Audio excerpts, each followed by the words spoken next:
This is a tale of a sad legacy of Americans and the result of the experience in the land of the free and the home of the brave.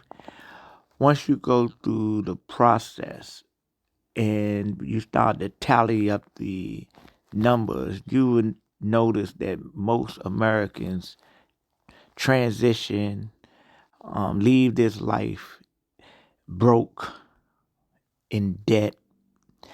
Most Americans, when I say most, I'm talking about probably 80% don't have the resources to leave their children, you know, a nice amount of inheritance.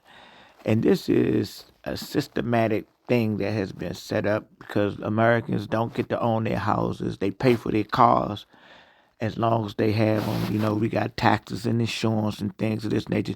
These types of things have developed and have become the vicious, beastly cycle.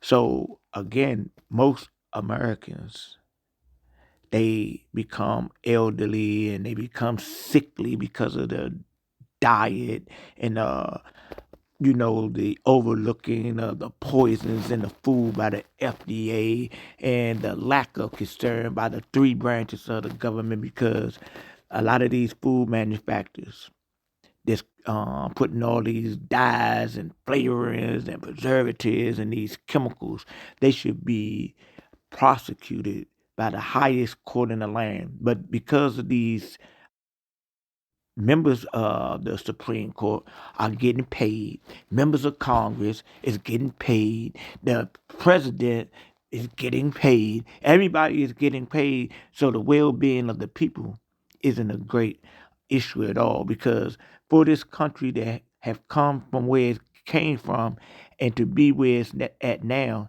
it is a sad, sickening thing.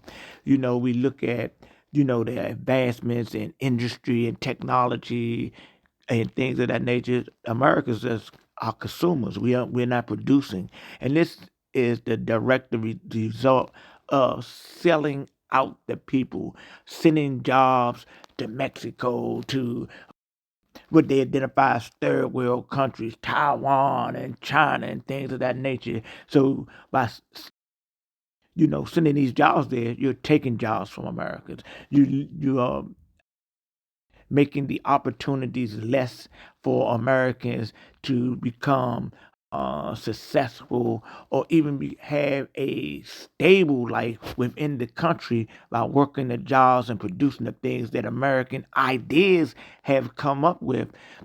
Because of corporate greed, they pay these other people in these places pennies, crumbs.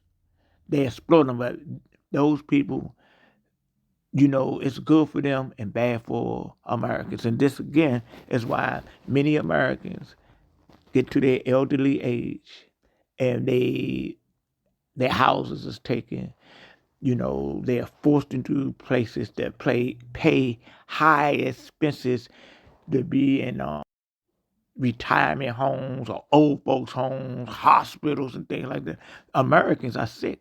We have a psychological illness that has been cultivated and passed on. The seeds of the sickness of selfishness, entitlement, narcissism has been cultivated by the highest level of society. This is things. Look at the president, former president, 45. He's a poster child for Gnosticism. And then we see these other presidents and Congress people getting paid hundreds of thousands of dollars and millions of dollars, and you got the everyday American suffering. This is a nightmare, not a dream at all. It is a straight nightmare. Peace.